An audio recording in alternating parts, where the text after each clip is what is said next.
എറണാകുളത്ത് നിന്ന് ഇടുക്കിയിലേക്ക് പോകുന്ന ഒരു കാട് വഴിയുള്ള ഒരു റൂട്ടാണ് എറണാകുളം പാമ്പള വഴിയുള്ള ഈ ഒരു റോഡ്. പക്ഷെ ഞാൻ പോന്നപ്പോൾ ഒരു അപ്രതീക്ഷിത മഴയാണ് സംഭവിച്ചത്. എറണാകുളത്ത് നിന്ന് ഇറങ്ങിയപ്പോൾ വെയിലായിരുന്നെങ്കിലും പാമ്പള റൂട്ട് കയറിയപ്പോഴത്തേക്കും അത് മഴയായിട്ട് മാറി.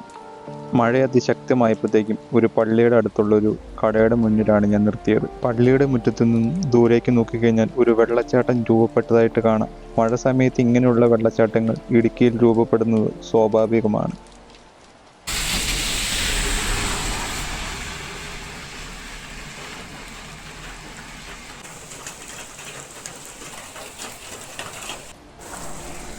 ഇപ്പോൾ ഞാൻ നിൽക്കുന്നത് ലോവർ പെരിയാർ വ്യൂ പോയിന്റിലാണ്. കേരളത്തിലെ ഏറ്റവും നീളം കൂടിയ നദിയും കൂടെയാണ് പെരിയാർ. പവർ ഹൗസിൽ നിന്നും വെള്ളം തുറന്നു വിട്ടുകൊണ്ട് തന്നെ അതീവ ശക്തിയായിട്ടാണ് വെള്ളം ഒഴുകിക്കൊണ്ടിരിക്കുന്നത്.